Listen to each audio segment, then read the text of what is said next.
Hello दोस्तों, स्वागत है मेरे इस यूट्यूब चैनल पर। दोस्तों, आज की ये video UP polytechnic second semester के स्टूडेंट इलेक्ट्रिकल इंजीनियरिंग के जितने भी छात्र हैं, उनका जो subject basic of mechanical and civil है, आज हम उसके चैप्टर नंबर 1 जिसका नाम सोर्स ऑफ एनर्जी यानी कि ऊर्जा के स्रोत हैं, आज हम इसके लेक्चर 2 के बारे में बात करने वाले हैं। तो हमने इसके पहले लेक्चर 1 देख लिया था, उसमें देखा बेसिक ऑफ मैकेनिकल के बारे में थोड़ा बहुत जाना था और उसके साथ साथ कुछ परिभाषाएं थी जो ऊर्जा के स्रोत यानी कि सोर्स ऑफ एनर्जी से रिलेटेड कुछ परिभाषाएं। मैं उष्मागतिकी का जीरो लॉ जो था, थर्मोडायनेमिक्स ऑफ जीरो लॉ, हमने वो सब चीज़ें देखी थी। तो आज हम इसके लेक्चर 2 में ऐसा है जो हमारा सोर्स ऑफ एनर्जी चैप्टर है, वो हमें क्या करेगा और उसको थोड़ा डिटेल से हम जानेंगे इस चीज़ को। तो क्या हो जाएगा हमारा कि कार क्या है, वर्क। जब किसी वस्तु पर कोई बल लगाने से वस्तु लगाए गए बल की दिशा में विस्थापित हो जाती है तो इसे कार का होना कहते हैं। यानी देखिए, कार क्या होता है कि जब हम किसी वस्तु पर बल लगाते हैं और वस्तु बल की दिशा में विस्थापित हो जाती है तो इसे हम क्या कहते हैं, कार कहते हैं। जैसे मान लीजिए कोई वस्तु हमारी ये है, अब हम इस तरफ हमने बल लगाया और ये वस्तु जो है इसी दिशा में यहाँ से यहाँ तक चली आई, तो हमारा क्या हुआ, अब जब वस्तु यहाँ से यहाँ तक आई, हमने बल लगाया इस वस्तु पर, यह बल लगाया वस्तु पर और वस्तु यहाँ से यहाँ तक चली आई, तो हम इसी को क्या कहेंगे कि इस वस्तु पर कार हुआ है। तो देखिए, कार बराबर क्या होता है, बल गुणे बल की दिशा में विस्थापन। तो जब किसी वस्तु पर कोई बल लगाने से वस्तु लगाए गए बल की दिशा में विस्थापित हो जाती है तो इसे कार का होना कहते हैं। कार बराबर होता है बल गुणे बल की दिशा में विस्थापन। अब देखिए, कार का मात्रक एसआई पद्धति में कार का मात्रक जूल होता है। जो हमारी एसआई पद्धति है उसमें कार का मात्रक जूल होता है। अब 1 जूल बराबर 1 न्यूटन 1 मीटर होता है। अच्छा, ये सब चीज़ें हम क्यों पढ़ रहे हैं, क्योंकि हम देखिए हम चैप्टर को पढ़ रहे हैं ऊर्जा के स्रोत, सोर्स ऑफ एनर्जी। अब सोर्स ऑफ एनर्जी यदि हम पढ़ रहे हैं तो हमको कार, थर्मोडायनेमिक्स, ऊष्मागतिकी, इन सब के नियम के बारे में जानना ही होगा, क्योंकि हम बेसिक ऑफ मैकेनिकल की चीज़ों को पढ़ रहे हैं, आगे ये सब चीज़ें काम आएंगी। तो ये सब चीज़ें वैसे फ़िलहाल आपने पढ़ा ही है, फिर भी इनका जानना आपके लिए बेहद ज़रूरी है, क्योंकि ये सब चीज़ें 1-2 नंबर में पूछ लेता है। तो देखिए, शक्ति क्या है, पावर। किसी मशीन अथवा कर्ता द्वारा किए जाने वाले कार्य की दर को उसकी शक्ति अथवा सामर्थ्य कहते हैं। यानी किसी मशीन द्वारा, मान लीजिए कोई मशीन है, वो कितने समय में कितना कार्य कर रही है, वही हमारा क्या हुआ, शक्ति कहलाएगा। मान लीजिए कोई मशीन है, वो टी समय में डब्ल्यू वर्क करती है, तो वही हमारा क्या हुआ, जितने समय में वो कार्य करती है जितना, वही हमारा क्या कहलाता है, उसी के अनुपात को हम क्या कहते हैं, शक्ति कहते हैं। तो शक्ति P बराबर क्या होता है, कृत कार्य बटे लिया गया समय। कृत कार्य को यदि हम W मान लें और लिया गया समय को स्मॉल t मान लें तो हमारा क्या हो जाएगा, P बराबर W/T। अब देखिए, शक्ति का मात्रक क्या होता है, वाट या फिर अश्वशक्ति होता है। शक्ति का सबसे बड़ा मात्रक क्या होता है, अश्वशक्ति, और एक मात्रक क्या होता है, वाट होता है। अब देखिए, एक अश्वशक्ति बराबर क्या होता है, 4500 किलोग्राम मीटर पर मिनट, और इसी को यदि हम और कन्वर्ट करेंगे तो 0.7355 किलो वाट। अगर इसी को वाट में चेंज करेंगे तो क्या हो जाएगा, 0.7355 किलो वाट। तो आशा करते हैं आपको शक्ति और कार्य की जो परिभाषा थी और इसके जो मात्रक थे वो सब समझ में आए होंगे। और दोस्तों देखिए, ये हम इसीलिए बता रहे हैं क्योंकि ये चीज़ें एक 2 नंबर में पूछ ही लेता है, तो इसीलिए इनका जानना और इनको लर्न करना भी बेहद ही ज़रूरी है। तो बढ़ते हैं अपने अगले टॉपिक की ओर, जो है ऊर्जा। तो एनर्जी, जिसको हम इंग्लिश में क्या कहते हैं, एनर्जी कहते हैं। देखो, कार्य करने की क्षमता को ऊर्जा कहते हैं।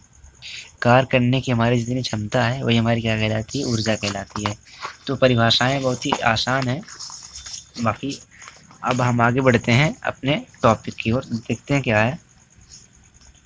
ऊर्जा का भौतिक महत्व, फिजिकल इम्पोर्टेंस ऑफ एनर्जी। अब हम ऊर्जा के स्रोत चैप्टर के बारे में पढ़ रहे थे, यानी कि ऊर्जा का भौतिक महत्व भी हम जानेंगे। तो देखिए, ऊर्जा का भौतिक महत्व क्या है। ऊर्जा जो हमारी होती है, हम जितने भी दैनिक कार्य करते हैं, जो भी हम करते हैं, उन सब चीज़ों में ऊर्जा का उपयोग करते हैं। लाइट, पंखा चलाने के लिए विद्युत ऊर्जा, या फिर बल्ब को जलाने के लिए विद्युत ऊर्जा। तो ये सब ऊर्जाओं का ही हम उपयोग करके अपने दैनिक जीवन को अच्छा बनाते हैं ना। तो देखिए ऊर्जा के भौतिक महत्व क्या है। तो पहला है ऊर्जा का उपयोग विभिन्न प्रकार के इंजनों को चलाने के लिए, कारखानों में मशीनों को चलाने के लिए करते हैं। ऊर्जा का जो उपयोग हम करते हैं इंजनों को चलाने के लिए, मशीनों को चलाने के लिए, कारखानों में ऊर्जा का उपयोग करते हैं। अब सेकंड वाला क्या है, ऊर्जा का उपयोग और कहाँ पे करते हैं। देखिए ऊर्जा का उपयोग रोज़मर्रा की ज़रूरत को पूरा करने के लिए, जैसे खाना पकाने के लिए ऊष्मा ऊर्जा, घर में रोशनी एवं मनोरंजन के लिए विद्युत ऊर्जा का प्रयोग करते हैं। संक्षेप में हम यह कह सकते हैं कि ऊर्जा के बिना जीवन संभव नहीं है। यानी अगर ये हमारी ऊर्जा ना हो तो इनके बिना हमारा जो जीवन है वो संभव नहीं है। तो आप समझ सकते हैं कि ऊर्जा का महत्व कितना इम्पोर्टेंट है। तो बढ़ते हैं अपने अगले टॉपिक की ओर, ऊर्जा के स्रोत। अब देखिए ऊर्जा के महत्व को हमने समझ लिया, इससे संबंधित कुछ परिभाषाएं थी उसको समझ लिया। अब ऊर्जा के स्रोत की, ऊर्जा के जो है स्रोत क्या क्या हैं उनको हम समझेंगे कि ऊर्जा कहाँ कहाँ से हमें मिलती है। देखिए आधुनिक जीवन की आवश्यकता की पूर्ति के लिए ऊर्जा की ज़रूरत होती है। यह ऊर्जा मूल रूप से प्रकृति में उपलब्ध स्रोतों से प्राप्त होती है।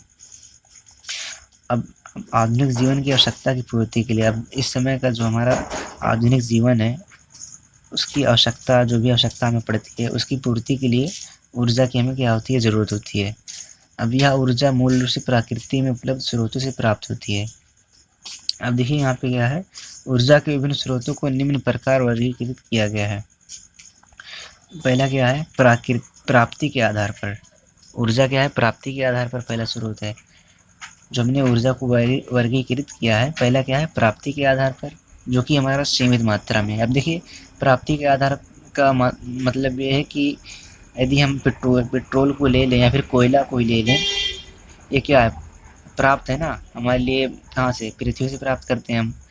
तो वो उसका जो भंडार है वो सीमित है। ये तो है नहीं कि हम उसको यूज़ करते रहेंगे और ये होता रहेगा, मतलब हमें मिलता रहेगा। तो जो प्राप्ति के आधार पर स्रोत है वो सीमित स्रोत है। जैसे इस आधार पर दो वर्गों में बांटा गया, जैसे प्राकृतिक स्रोत, लकड़ी हुआ, कोयला हुआ, गैस, ETC।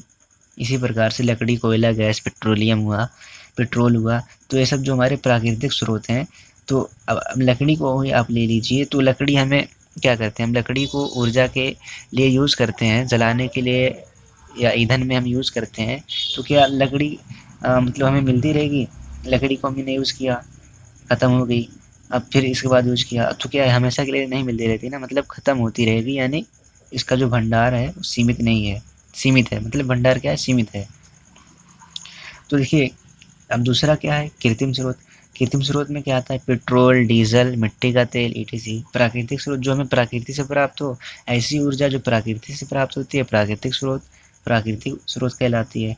अब कृत्रिम स्रोत ऐसी ऊर्जा जो मानव द्वारा निर्मित होती है, वो कृत्रिम स्रोत ऊर्जा कहलाती है। तो आशा करते हैं ये आपको डिफिनेशन और एक ऊर्जा का जो स्रोत है प्राप्ति के आधार पर आपको समझ में आया होगा। और बढ़ते हैं अपने अगले टॉपिक की ओर। देखिए उपयोग के आधार पर ऊर्जा, अब उपयोग के आधार पर परंपरागत ऊर्जा स्रोत, व्यापारिक ऊर्जा स्रोत में, या फिर देखिए अब इसी परंपरागत को हम क्या कहते हैं, तो एक दूसरा नाम देते हैं व्यापारिक ऊर्जा स्रोत। अब देखिए व्यापारिक या परंपरागत ऊर्जा स्रोत में वे ऊर्जा स्रोत हैं जिनका उपयोग लंबे समय से करते हुए आ रहे हैं। जैसे लकड़ी हुआ, कोयला हुआ, गैस हुआ, ये सब लकड़ी, कोयला, गैस कौन सा ऊर्जा स्रोत है, परंपरागत है। इनको हम मतलब बहुत पुराने समय से इनको यूज करते हुए आ रहे हैं। अपरंपरागत ऊर्जा स्रोत क्या है, इसके अंतर्गत सूर्य अथवा सौर ऊर्जा के स्रोत या फिर ज्वार ऊर्जा, पवन ऊर्जा, बायोगैस, ETC आते हैं, जिनका उपयोग मनुष्य ने कुछ वर्षों से ही किया है। अब देखिए ये अपरंपरागत क्यों कहा गया, क्योंकि इनको हमने अभी कुछ ही वर्षों से इनका यूज किया। अब सूर्य था हमारा, सौर ऊर्जा था, या फिर ज्वार ऊर्जा थी, पवन ऊर्जा थी, तो इन सब जो ऊर्जाएं थी हमने इनका अभी कुछ वर्षों से ही इनको अपने यूज़ में लिया है। जबकि लकड़ी या फिर कोयला हुआ, इनको हम बहुत पहले से ही यूज करते हुए आ रहे हैं। तो इसीलिए लकड़ी, कोयला परंपरागत ऊर्जा स्रोत में आते हैं, जबकि पवन ऊर्जा हुआ, सौर ऊर्जा हुई, ज्वार ऊर्जा हुआ, ये सब अपरंपरागत ऊर्जा स्रोत में आते हैं। तो ये कभी ना ख़त्म होने वाले स्रोत हैं। अब परंपरागत ऊर्जा स्रोत क्या है, कभी ना ख़त्म होने वाले स्रोत हैं। अब देखिए हमारे जो पवन ऊर्जा है या फिर सूर्य ऊर्जा को ले लें, या फिर ज्वार ऊर्जा को ले लें, ये सब कभी ना खत्म होने वाले स्रोत हैं। अब पवन ऊर्जा है, वायु है, वायु हमेशा रहेगी। अब वायु से हम ऊर्जा को लेते रहेंगे, वायु को विद्युत में बदलेंगे, फिर विद्युत से अनेक कार्य, अपने दैनिक जीवन के अनेक कार्य को करेंगे। सौर ऊर्जा है, सूर्य ऊर्जा है, तो सूर्य ऊर्जा को सौर ऊर्जा के रूप में विद्युत में चेंज करेंगे, विद्युत ऊर्जा को यांत्रिक में, ऐसे करके तमाम रूप से हम अपने उपयोगी कार्य को कर सकते हैं। तो देखिए प्रकृति में उपलब्ध ऊर्जा स्रोत। अब प्रकृति में जो ऊर्जा स्रोत उपलब्ध हैं, कई रूपों में उपलब्ध हैं। दिखाते हैं आपको कुछ रूप, जैसे जीवाश्म या फॉसिल ईंधन या ऊष्मीय ऊर्जा। अब देखिए जीवाश्म या फॉसिल ईंधन या ऊष्मीय ऊर्जा। देखिए जो जीवाश्म है या फॉसिल ईंधन है या ऊष्मीय ऊर्जा है, तीनों एक ही नाम है। तो देखिए क्या है ये चीज़। जीवाश्म या फॉसिल ईंधन भूगर्भ से प्राप्त वे ईंधन है जो अनंत काल पहले जैविक पदार्थों जैसे वनस्पति, जीवों आदि की पृथ्वी के अंदर दबने तथा ताप व दाब के अंतर्गत कोयला, तेल तथा गैस में परिवर्तित हो गए। यानी यहाँ क्या समझा रहा है कि जीवाश्म ईंधन भूगर्भ से प्राप्त वे ईंधन है जो अनंत काल पहले, यानी कि बहुत समय पहले जैविक पदार्थों जैसे वनस्पति, जीवों आदि की पृथ्वी के अंदर दबने तथा ताप व दाब के अंतर्गत कोयला, तेल तथा गैस में परिवर्तित हो गए। जैसे कि हमारी जो पृथ्वी के पहले क्या थी, आग का गोला था, अब उसमें पृथ्वी के अंदर क्या हुआ, बहुत से परिवर्तन आए, मतलब बहुत कुछ हुआ, वनस्पति या फिर जीव जो हुए, कई बार पृथ्वी में बहुत से परिवर्तन आए, उल्का पिंड गिरे आए। तो इससे क्या हुआ, जो हमारे वनस्पति थे या फिर जो इसमें जीव जंतु थे, वो पृथ्वी के अंदर ही अंदर क्या हुए, दबने लगे, और ताप और दाब के कारण क्या हुआ, वो मतलब तेल में या फिर कोयले में या फिर गैस के रूप में परिवर्तित हो गए। तो ये जो परिवर्तन हुआ है, यही क्या है, तेल, गैस या फिर कोयला, ये क्या है, जीवाश्म या फॉसिल या ऊष्मीय ऊर्जा, इन्हीं को हम कहते हैं। जीवाश्म ईंधन इन्हीं को कहते हैं, फॉसिल ईंधन भी इन्हीं को ही कहते हैं, जो क्या हुआ, पृथ्वी के मतलब परिवर्तन के कारण इनका निर्माण हुआ है। तो जीवाश्म ऊर्जा क्या होती है, अब देखिए, भूगर्भ से प्राप्त कोयला, भूगर्भ से प्राप्त कोयला, तेल व गैस में प्रमुख रूप से हाइड्रोजन एवं कार्बन तत्व मिले होते हैं। इन जीवाश्म ईंधनों के दहन के फलस्वरूप ऊष्मा निकलती है, जिसे जीवाश्म ऊर्जा भी कहते हैं। तो भूगर्भ से प्राप्त जो हमारा कोयला था, तेल था या फिर गैस थी, प्रमुख रूप से हाइड्रोजन एवं कार्बन, तो कोयला हुआ या फिर तेल हुआ या फिर गैस हुई, इसमें कार्बन और हाइड्रोजन की मात्रा या फिर तत्व जो है मिले होते थे। तो इन जीवाश्म ईंधनों के दहन के फलस्वरूप, अब जब इनका हमने दहन किया, इनको जब हमने जलाया, तो जो ऊष्मा हमारी निकली, वही जो हमारी ऊष्मा जो निकली, इसी को हमने क्या किया, क्या कह दिया, वही हमारी कौन सी ऊष्मा हो गई, जो हमारी ऊष्मा निकली या फिर हम कह सकते हैं जो हमारी ऊर्जा प्राप्त हुई, वही हमारी जीवाश्म ऊर्जा के रूप में प्राप्त हुई हमें। तो बढ़ते हैं अगले टॉपिक की ओर, तापीय ऊर्जा। फॉसिल ईंधनों के दहन होने के बाद जो हमारे फॉसिल ईंधन थे, फॉसिल ईंधन अभी हमने बताया ना कि मतलब पृथ्वी के अंदर अनेक परिवर्तन आए, जिससे वनस्पति या फिर जीव पृथ्वी के अंदर दबने लगे और ताप और दाब के कारण कोयला, तेल या फिर गैस के रूप में परिवर्तित हो गए। तो ये हमारे फॉसिल ईंधन है। अब देखिए फॉसिल ईंधन के दहन होने के बाद उसमें सम्मिलित रासायनिक ऊर्जा का ऊष्मा में परिवर्तन ही तापीय ऊर्जा कहलाता है। जो फॉसिल ईंधन थे हमारे, उनके जो हमने उनको दहन किया, फिर उनको जो हमने जलाया, तो जलाने के बाद उसमें सम्मिलित रासायनिक ऊर्जा का ऊष्मा में परिवर्तन ही तापीय ऊर्जा कहलाता है। तो उसमें जो रासायनिक ऊर्जा थी, वो जब ऊष्मा में बदल गई, तो हमने उसको क्या नाम दे दिया, तापीय ऊर्जा का नाम दे दिया। तो तापीय ऊर्जा आई होप आपको समझ में आया होगा। और मतलब अभी इस वीडियो में यहीं तक, बाकी क्या है ये अगले लेक्चर में। और अगर वीडियो आपको अच्छी लगी तो वीडियो को लाइक कीजिए, और जितने भी हमने टॉपिक आपको बताए हैं वो आपके एग्ज़ाम से या फिर आपके एग्ज़ाम से बहुत ही रिलेटेड टॉपिक हैं। इन सब टॉपिक से बहुत ही क्वेश्चन, 1-2 नंबर के क्वेश्चन पूछे जा सकते हैं। तो बाकी मिलते हैं आपसे अगली वीडियो में। Bye bye, take care.